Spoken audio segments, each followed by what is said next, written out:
I'm ready to slash and burn. No quarter. I am going to be uncomfortable and all over you from start to finish.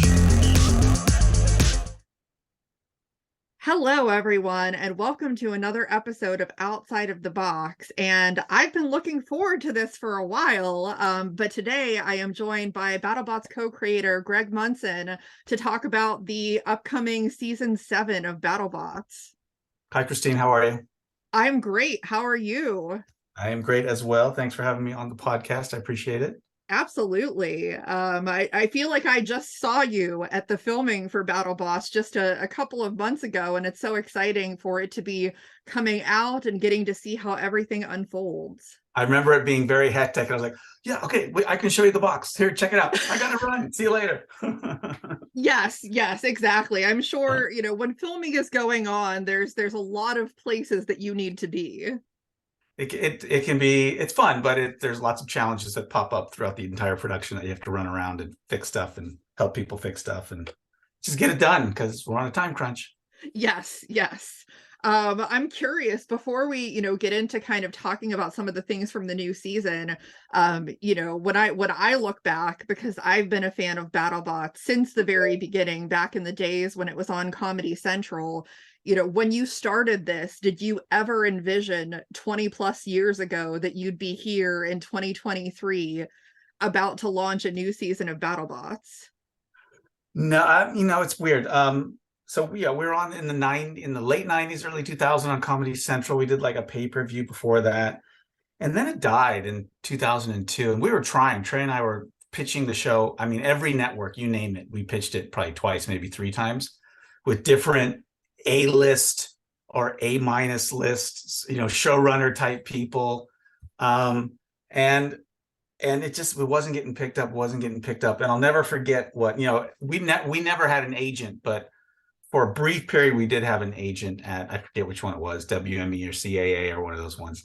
And the gentleman said, guys, when a show gets canceled, it usually takes about 10 years for it to get picked up again, for the nostalgia thing to cycle back. And Trey and I looked at him like, what? But he was right. So it took a while. But so to answer the question, yeah, we did. We thought it would come back because it's a cool sport. People dig it. It just it's sort of what it ran its course in the Comedy Central days. There's maybe too much boring type fights, and there was maybe too much storytelling with 4 weight classes all interweaved in 1 half-hour episode. It was hard to keep track. And Trey and I always knew, even back then, it was like, man, we should probably have 1 weight class and just tell one arc of a champion who's going to win the giant nut, not have 4 giant nuts. And and so we just kept trying. So we thought, yeah, we knew it was going to come back. Well, that's good. I mean, I always felt that took a while, but you just got to keep trying.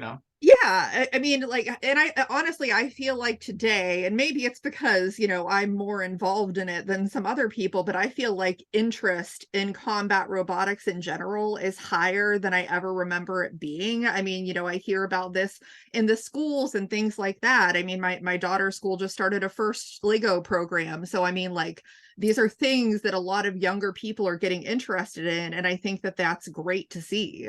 Yeah, no, the timing is these magical things happen in the universe. And so the timing was right for it to come back, because you're right. We are in this era now where it's not just fringe schools that do FIRST or VEX or whatever it is. It's every school's doing that. And Legos, like you said, all that stuff is happening.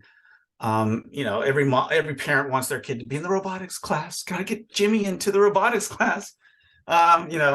So it's perfect timing, and and it's really exciting to see like what's going on with AI right now with ChatGPT and all of this crazy stuff. I mean, 2023 is going to be an interesting year, and how that trickles down into our robots that fight each other will be super cool. Because I'm always hoping that there's a next thing, because I don't want people to get sick of, it's a vertical spinner again. Yeah, but vertical spinners do a lot of damage. It's really fun to watch them. But they're right. There's got to be an evolution. Mark Satrakian's walking robot. This. So it's a good time. It's a great time. And I have to mention that robot because, I got the opportunity to see it up close in person, and that thing is cool. Like, it's just awesome. super cool. And the way he controls it and lets it do what it's going to do. And he did it all by like using sort of MIDI commands and stuff. Like he almost programmed with a keyboard. He doesn't, but that's kind of where that technology came from. It's genius stuff. And when he weaponizes it, it should be pretty cool. I think, you know, people who don't know what we're talking about, Mark Zatrakian built a walking hexapod robot and had it in the foyer when the audience came in to watch the live show. That's now going to be the TV show. You'll probably see Mark in the show itself, but maybe not until the tail end of it. And but I think Zach from Scorpius did a really great YouTube video on his channel. So check that out. He did a full interview with Mark and you see it. And it's a really cool bot called Stalker. Yes. Anyway. Yes, absolutely. And I love Team Scorpio, so I will always promote their channel. They're awesome. Yeah. So with season 7, I have to ask, it's because I think it might have been a little bit more interesting now. Obviously, like last year you filmed in Vegas, but I think this was really the first year where there's like filming, but also with a long-term plan in place to do more with the space. Did that make any difference in, you know, how things went for filming this year? Yeah, you know, mostly logistical stuff. It's like, we don't have to tear that down, or like, what do we tear down and what don't we tear down? And what do we have to put back in the storage thing? Or what do we just buy now and never rent again? So there's all that sort of production-y stuff that some of it's still going on, you know, like we need that back, you know? So, but that was the big concern from us, production things that we could leave and not put back into storage or just give back to the rental house. And the box stays up, which is probably the most significant thing. Is, you know, before we would take the box out, bring it back to Vallejo, fix it all up, bring it back in. Here in Vegas now it's permanent, which opens the door for a permanent facility. We'll maintain the box there in Vegas. We don't have to ship it anywhere anymore. So it's just going to be there. So one of the more exciting things that I'm really psyched about for the live show we're going to start doing in Vegas is, yeah, we're going to have a live show. It's going to be an entertainment show. It's going to be a free-for-all destructathon, amazing fights every night between some of the biggest, you know, BattleBot robots that we all know and love. But it's also going to be the proving ground for people who want to build a bot. So we're going to start phasing out this. You have to apply, register at battlebots.com, fill out the application, send in the videotape. You're still going to have to do that. But before a selection committee, which is, you know, me and Trey and Peter and a bunch of producers, look at this thing, and we, you know, make these decisions based on our knowledge, which may be somewhat good and somewhat flawed, to pick who are these 50 to 60 bots that get in, right? Well, now just bring your bot to Vegas and sign up for one of the. We're going to have a sign-up sheet. You can come, you know, whenever you want, when the live show is rolling, and you can fight. So prove it. Prove you should be on the show. If you're awesome, you'll probably get on the show. If you need work, go back to the drawing board and come back 2 weekends, 4 weekends, a month from now, whatever it is, and fight again.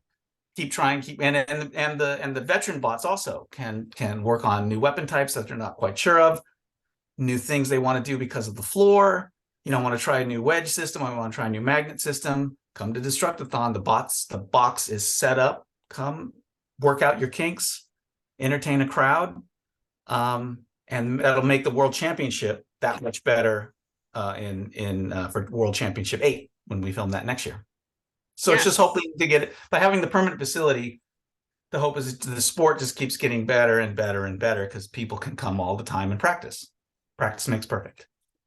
Exactly. I mean, I've heard from lots of builders that it's best to test your concept as much as you possibly can to make sure that everything is where you want it to be, because then when you actually show up and fight, then there's not surprises and, you know, it's performing the way that it's expected. So I think exactly that's exciting. And I think it's great that, you know, fans have an opportunity to kind of see that as it goes along. Totally. And, you know, and we've all seen it, like the first round of fights, you know, your very first fight, when the bots come to World Championship, whatever it is, that's the one where you're kind of, oh shit, that didn't work the way I thought it was. You're working the kinks out. Then fight 2, it's a lot better. Fight 3, or it's worse, you know. But to have a place to practice and keep bringing it is great. And you know, it's one thing to have a smaller weight class bot because they're not quite. I mean, those things can be pretty dangerous, and you need an arena for those as well. But the arena is the size of, you know, very small and manageable. Our arena is fits in 7 trucks and weighs 30 tons and has 30,000 bolts and somewhat, insane amount of stuff. You need that to effectively test Ripperoni. Yes. Right? Exactly. So it's there permanently. And so Ripperoni, come on down anytime you want to.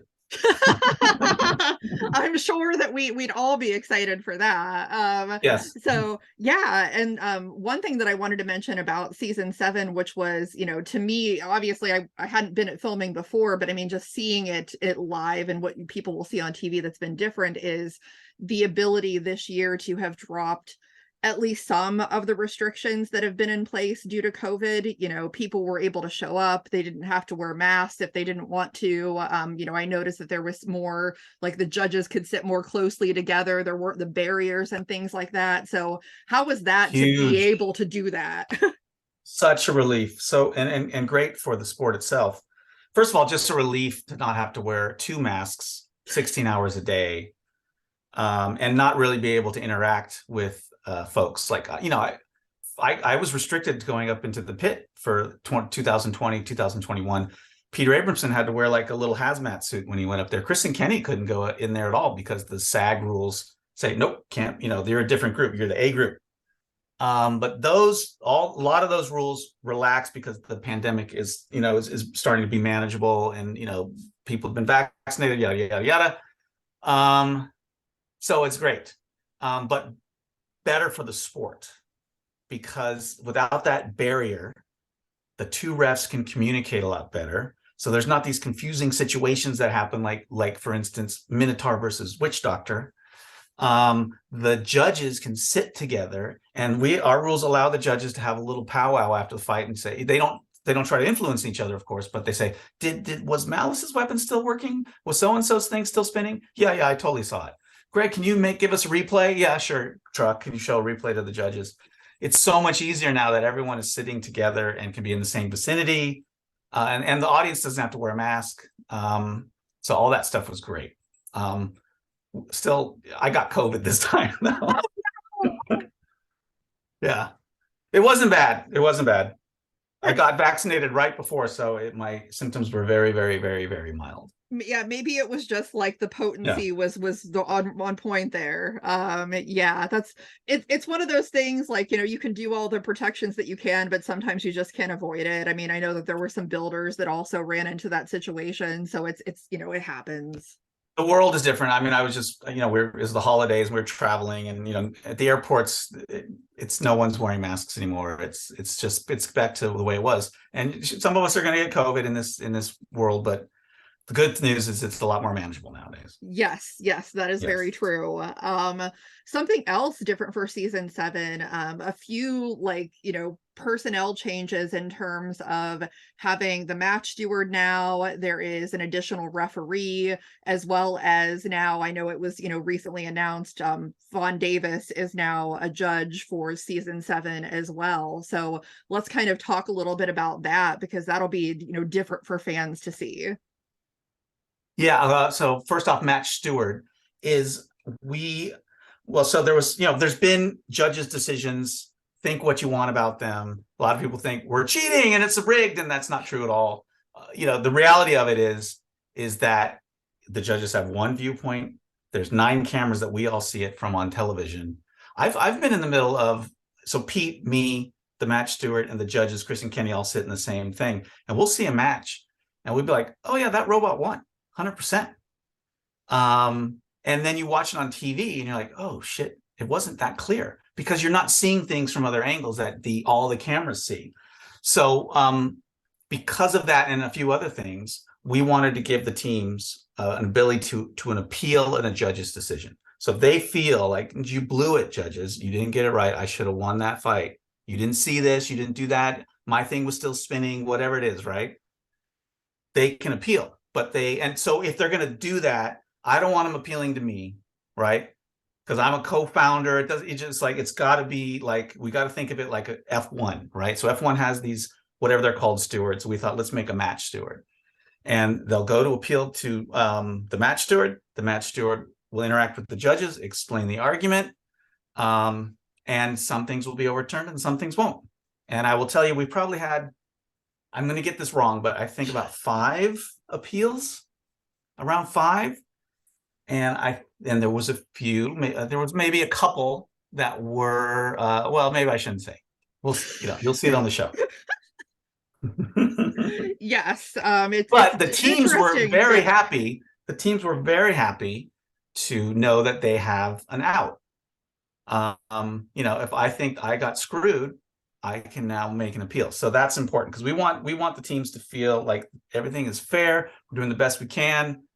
If you think it was wrong, tell us, tell the judges, we'll figure it out, and we'll have an official appeal process. So that's one thing that's changed, which is great. And it does get used this season.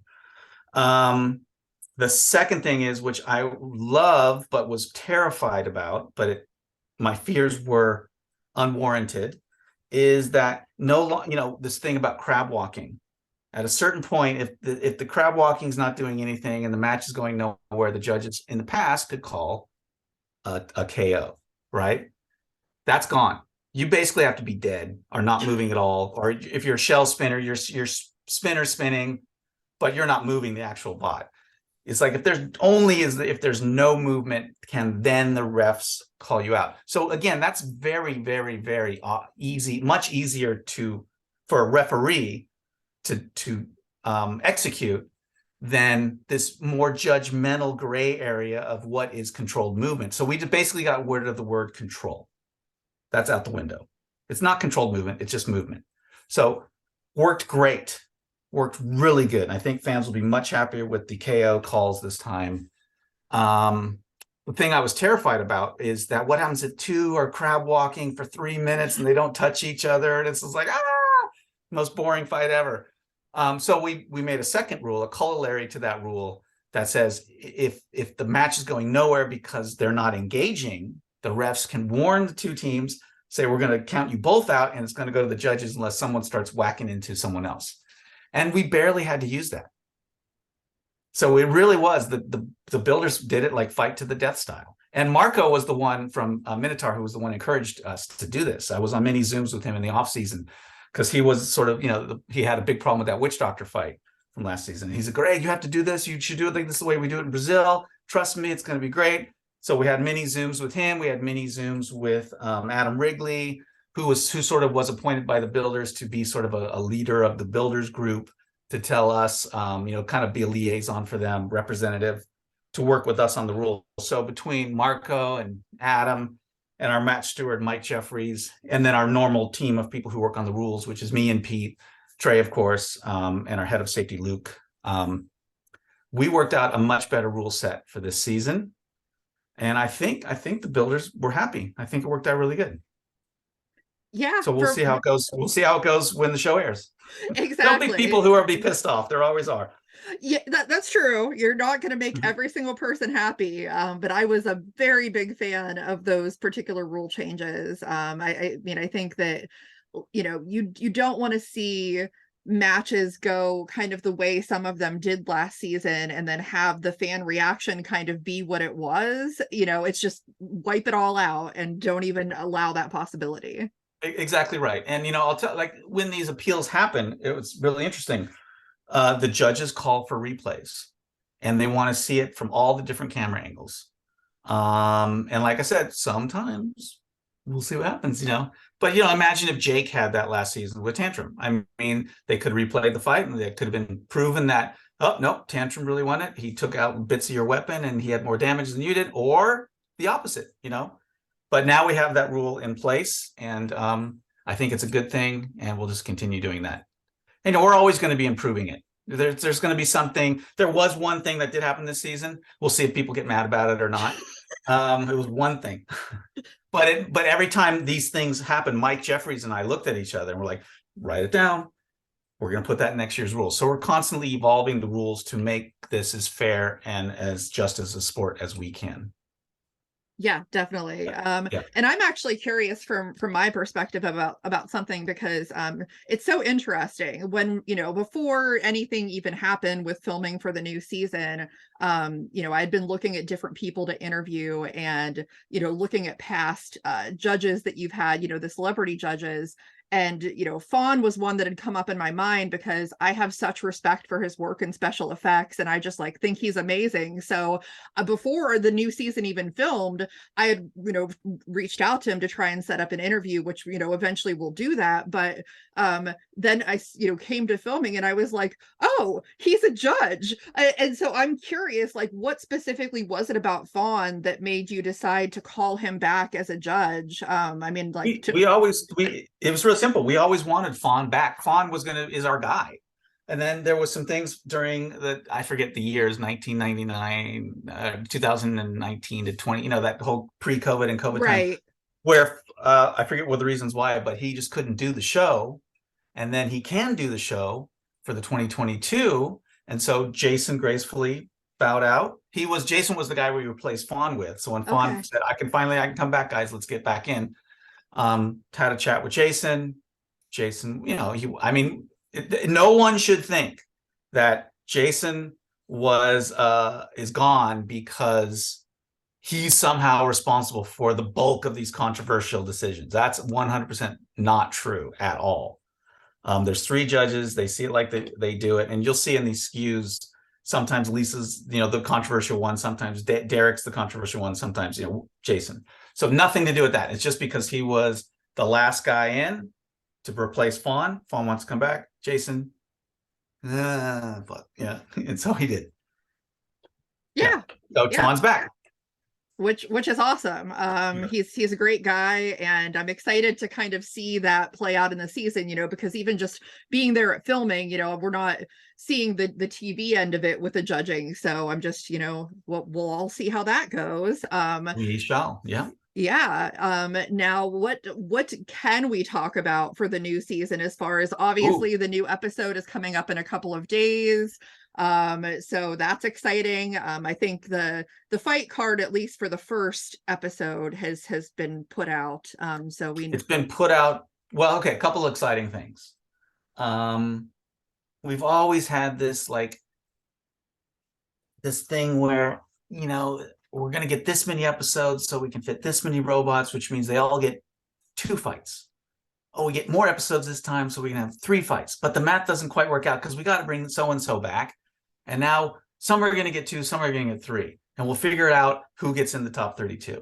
And that's not a great way to do ranking seedings for a tournament. You really want everyone to be on equal footing and have an equal number of fights. And so this season and in all future seasons, we're giving everyone 4 fights. Everyone's getting a season of 4 fights. And we've got this thing now. We're going to do we'll see if we stick with it, but that's what we think we're going to do. Top 50. You get in the top 50, you get 4 fights. 32 of you go on. The rest do Golden Bolt or whatever. There'll always be alternates. There'll always be relief bots. If a top 50 bot can't do it, they can slip in and get in there. Plus, they can prove themselves for next season. And the most exciting thing is on Thursday night, we are going to reveal everybody's schedule. So all 4 fights for all the top 50 robots are going to be revealed on battlebots.com. And go to that on Thursday. Hopefully the server doesn't crash, and you'll see everyone's schedule. And so it's who's Witch Doctor fighting, who's Hypershock fighting. You'll see all 4 of those fights. And then there's a tab next to that that's going to have the rankings, the basic win-loss, 3-0, 4-0, 2-2. That won't be the top 32, remember, because strength of schedule counts. Not all wins are created equal, and not all losses. Sometimes a heroic loss is better than a crappy win. But you'll see what their win-loss record is, and people can start debating who they think are the top 32 as we get closer to that. What's great about this is this extends the season massively. I think there were 10 fight card rounds. There's now 15 fight card rounds this season. So you're going to have 15 2-hour episodes of pure fight card bliss. Intermingled in those are going to be the alts who came. A couple of alts actually got in prior to the tournament because some of the people in the top 50 couldn't get through safety. And then you'll see some cool matches with the alts, and people can debate about who they think should come back for next season and who shouldn't. And then we'll get into the top 32. What's great about those episodes those are now 2.5-hour episodes. Oh. So just like the football, just like NFL does, we're going to do this post-game wrap-up where we do in-depth interviews with the people who are in the top 32, talking about the nuts and bolts of their robot, what makes them tick, do cool little demos, and all kinds of fun stuff with Chris and Kenny at the front of the battle box. So that's going to happen. That's really fun. And then, of course, there will be a Golden Bolt BattleBots champion sometime in the summer. We don't know yet. Kind of like it was last time. And then we'll start it all over again for next season. Yeah. So it's a really cool season. Extended, everyone's matches. Yeah. So it's now like you'll have a leaderboard and people can debate, oh man, they had a tough season. It's more like, the World Cup where you see the group of death and all this kind of stuff. Right. So hopefully it sparks a lot of good discussions online and fans having lots of fun stuff on Reddit, talking about this, that, and that, and what they think of everyone's matchups. Yeah, and I think everybody was really excited to hear kind of about this layout with having, get everybody getting 4 fights. I think that's a win for both fans and builders. So that part's great. But of course, like doing that made the decision-making process for who was getting in and who wasn't more difficult. And I think like for me, it's a bittersweet type of thing because it's exciting that you were able to finally bring some of these international bots back like Death Roll and Monsoon and Quantum. But then at the same time had to leave off like Ice Wave, who, is a staple in BattleBots forever. How was that, trying to go through that process? Terrible. It's always terrible. I've known Mark since he was in high school, right? Yeah, so sorry Mark, you're not gonna happen this, that was awful. But it works better for the show, and it encourages, hopefully it encourages the folks who didn't make it to ramp up and try again. And now that we have the permanent facility, there's an opportunity to really help you ramp up and you get back in. Maybe there's an Ice Wave 3.0. So we'll see. But I think the pros far outweigh the cons in that instead of having this, let's fit as many as we can in the show, but then the math doesn't work out for even numbers of fights. I think it's much better to cap it 4 fights. That means you can only have this many bots. It's a difficult decision who those ones are, but it'll become an easier decision as the live show allows people to come and try out and practice and show off their stuff. That's the theory, at least. Yeah, absolutely. I'm a big fan of quality over quantity. I mean, sure, there's some bots that I would have loved to see in this past season because they're just personal favorites, but it also does encourage that further evolution. I mean, like, look at Kraken. I'm sure that for Matt and Sarah, that was kind of a very difficult decision to say, we're going to take this bot that we have the specific design for and alter it, but like ultimately in their case it's still Kraken. It still is very much Kraken, and I hope that fans are really excited to see that in this next year. Yeah, no, exactly. And that's the thing, if you're in the top 50, you're going to be encouraged to make your bot more competitive, and Kraken's a great example. Kraken doesn't get knocked out, it puts up a hell of a fight, usually goes the full 3 minutes to the judges. But is it really doing the damage that it needs to do? I mean, it owned Rotator for like probably half of that match, but then, and then it got its face ripped off. And in a world where damage is the key category, it's going to lose. So they've evolved, and how it goes, we'll see during the season. It's very exciting. And, but that's going to be the story for a lot of teams on, to see how they can improve their game to always stay in that top 50 and stay relevant as the whole field progresses and evolves. Yes. And there's also the exciting element of bringing in a lot of the rookies that you did for this new season. I mean, you've kind of talked a little bit about that, and obviously we can't go into how any of them did, but I think that's just an exciting thing to see every season because, a lot of people assume that rookies are going to come in and not necessarily do well in the first season because, you know, they haven't had the experience yet. But then you have, you know, rookie bots come in like Blip and Riptide that like last year did so well, that there could be one or two that just come in and you know, make a big impact within the field that we have. That's the thing with the top. Again, another difficult decision with the top 50 is there's going to be some bots, legacy bots, that, you know, are just kind of either resting on their laurels or just haven't brought enough damage or fixed problems that they known they've had for like 2 or 3 seasons, and they're still plagued by the same stuff over and over and over again. Where, you know, if some great builder who's maybe a co-captain on another team that does great now wants to build their dream bot and it looks really, really, really, really good on paper, there might be a swap. And that's going to be the story from here on out, probably. And again, with the live show, that it's going to be easier to make those decisions. Now I'm curious, is there like a timeline with the live show for how long it's going to run until you stop and then start prepping for the next season? Yeah. So we are, you know, it's going to start February 3rd. It's going to go through May, Memorial Day in May. And then we got to start getting ready for the TV show, which we think, now this is a big question mark. Don't take, this is not gospel and verse, but we think we might have to do it in the summer.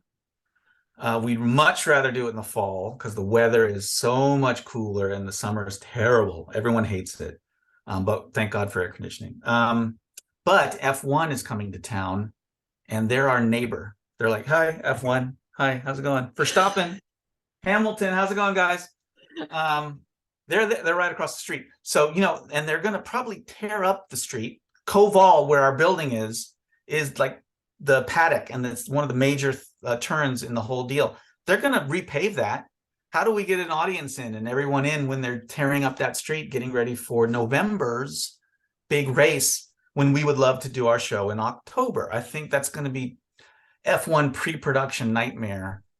So we're probably going to be forced to do it in July or August, where it's really hot.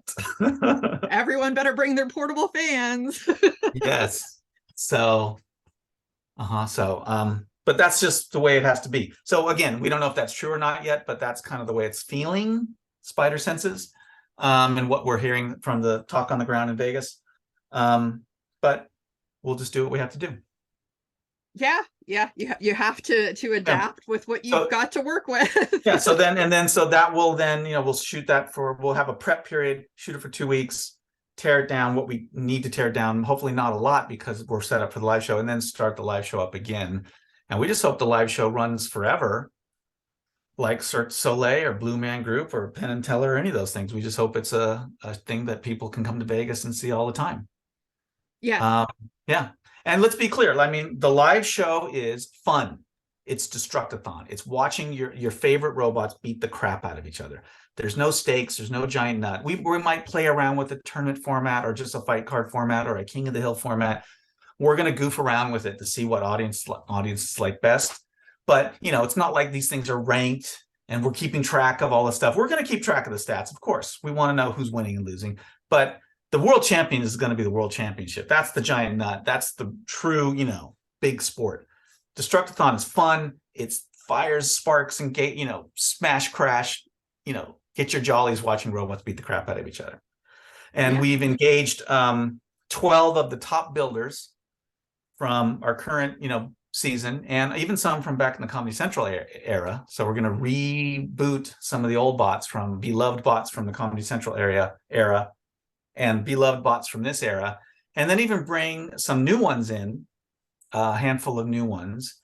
And we've built, the builders felt us build a bunch of these, and they're going to fight night after night after night, and then go get fixed. And its copy's going to come in and fight, and then go get fixed, and we keep just spinning and spinning and spinning. If this business plan works, we'll just keep doing it. If it doesn't work, we'll yell and scream and cry and try to keep doing the TV show. And I'm also curious about one other thing. Like, I know it's, obviously still early for that, but it's just stuff that a lot of fans have asked about that for the next season. Do you ever anticipate things coming back, like people being able to do pit tours like they used to, or is it just not, set up for that in the new space? No, so we definitely want to do all that stuff. So one part of Destructathon is if you buy a certain level of ticket, you will get to go backstage. You will get to see the bots. People need to know that, the bot builders can't come every single night to Vegas. So, a bot's going to be there, but the driver may or may not be there. But we're going to help with the builders' help. We're going to hire professional drivers who just can kick ass and drive these things like maniacs, and probably develop some rooting interest for specific drivers, much like what F1 does. So you will get to see your favorite bots up close and personal and take pictures with them and little selfies with them and all that stuff. So that's the fun of that. And then for the live TV shoot, 100% we want to bring tours back. The question is the best way to do it, given the time crunch we're under to do 4 fights, a tournament, and a Golden Bolt in 2 weeks. Because builders have day jobs, they got lives, they got to get back to families and jobs, and to ask them to take anything more than 2 weeks off is a no-go zone. So we got to film 21 fights per day over like 22 sessions.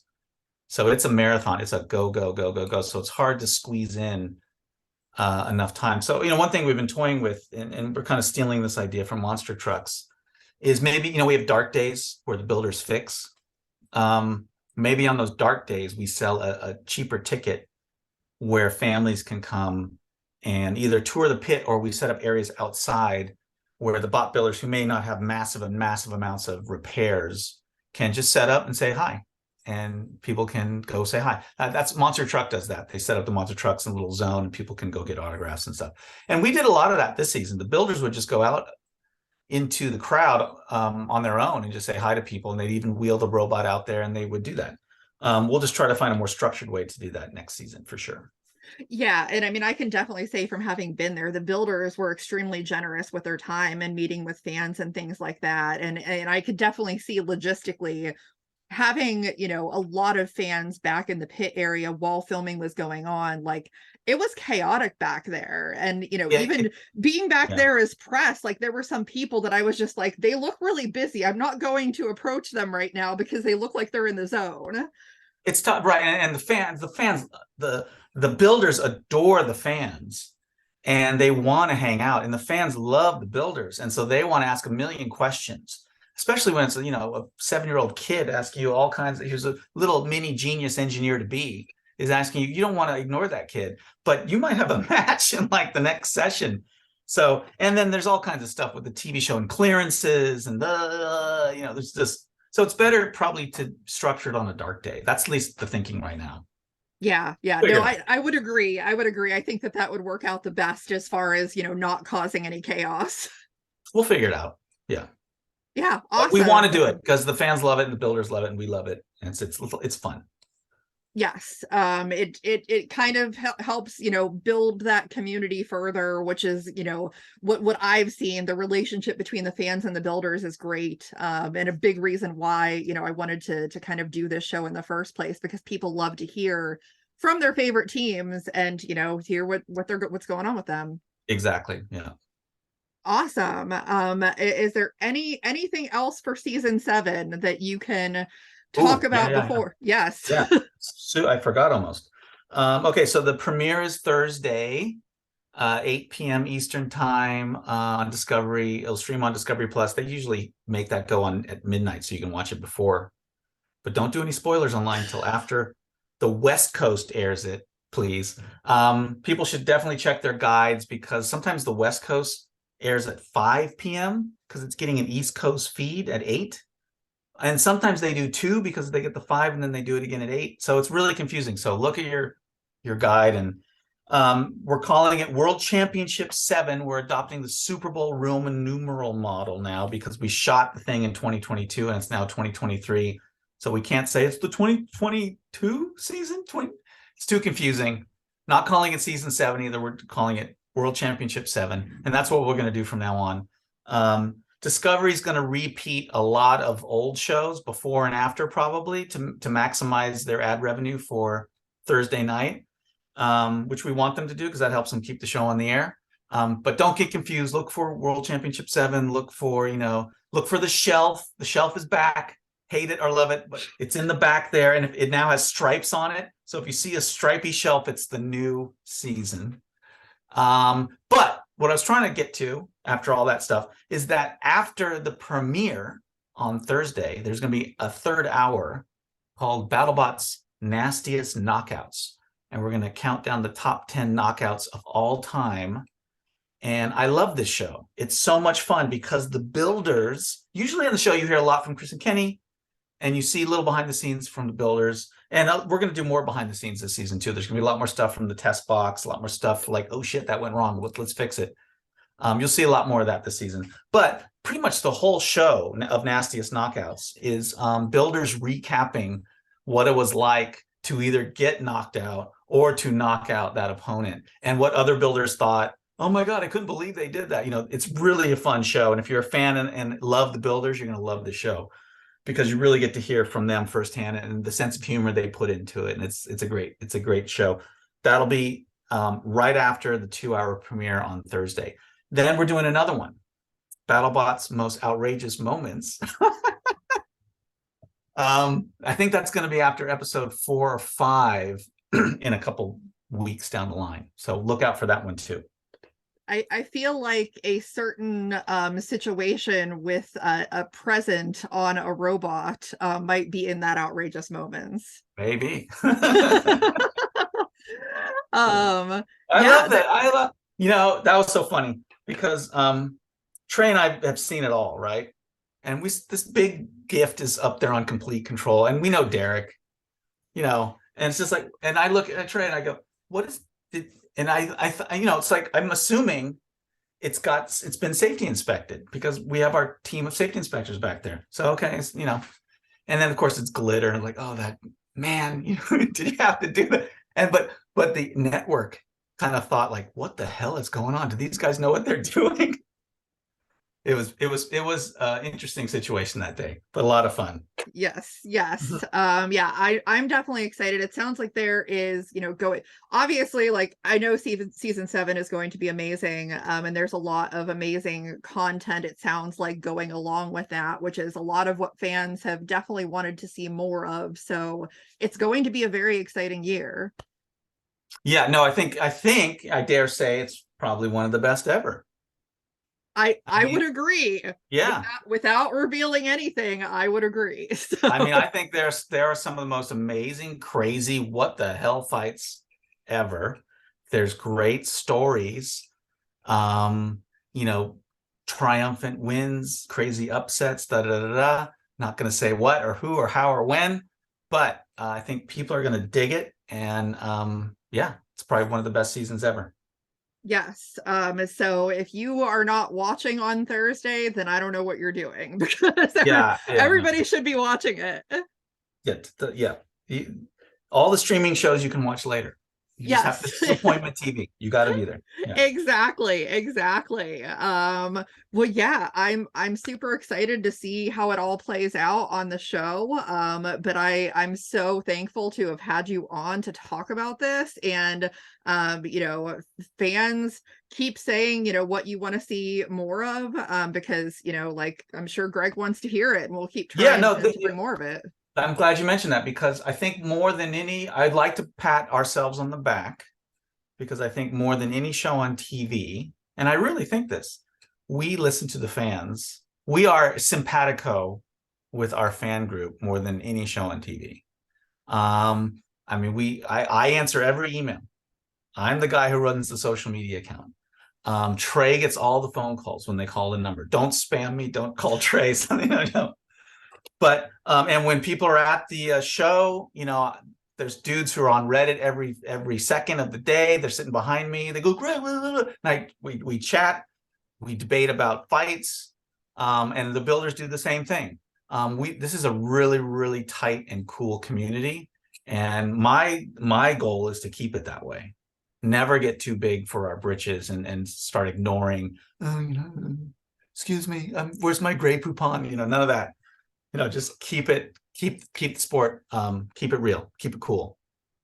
Yeah, definitely. And I mean, I can just attest to that myself as you know, both a fan and a content creator at this point, that, you know, like you know, reaching out to you and setting this up and, you know, coming to the show, like, you know, it was, all of that was a great experience. You know, and I feel extremely welcome in the community. And so I appreciate everyone from the top down, you know, from the builders to you to the fans. You know, I appreciate it. So Cool. Yeah. Well, we're glad to have you as part of the community and love the podcast.